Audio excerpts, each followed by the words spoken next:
উপরে একতলা আছে, মাঝখানে আমরা আছে, নিচে একটা আন্ডারগ্রাউন্ড আছে। আগে যখন বরগিলা লুট করতে এসতো তখন লাহাবুদের মহিলারা গয়নাগাটি নিয়ে চলে যেতেন আন্ডারগ্রাউন্ডে লুকিয়ে করতেন।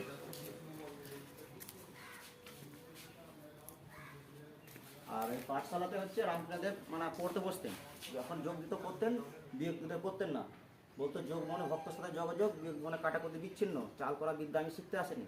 এখানে এক কোণে এসে কালীমায়ের ছবি আঁকতেন, এখানে দেখুন বসে আছে কোণেতে, রামকৃষ্ণদেব বসে আছেন। আর এখানে হচ্ছে ডান দিক বাঁ দিক গেট আছে, ওটা আছে একটা উপরে যাওয়ার জন্য, একটা আন্ডারগ্রাউন্ড যাওয়ার জন্য। তাহলে উঠতে পারেন, উপরে উঠে দেখুন। যাবো? হ্যাঁ উঠুন।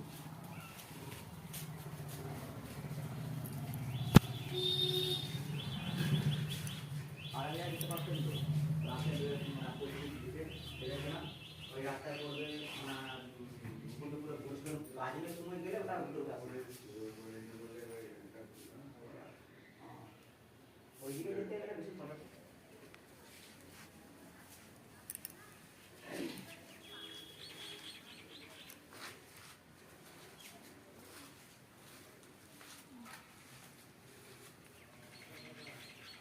আসার পথে এটা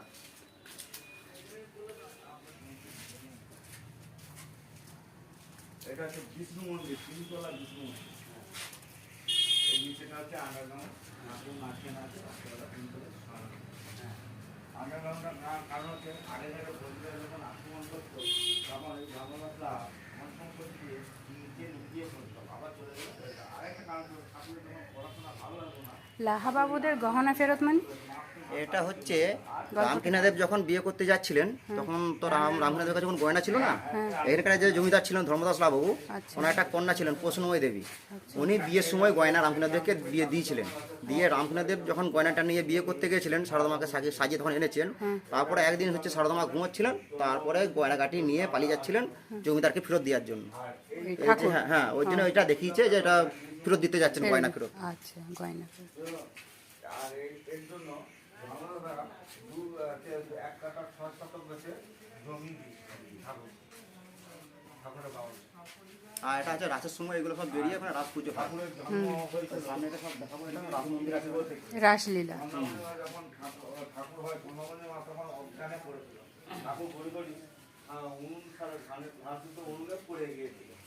ঠাকুরকে খুঁজে পাওয়া যাচ্ছিল না, ছাই মাথা অবস্থায় পড়েছিল। এই বিক্রমা প্লাস দাইমা উনি আছে, তিনি খুঁজে নিচ্ছিলেন। আচ্ছা, এটা হচ্ছে ঠাকুরের ছোটবেলার নাম ছিল গদাধর।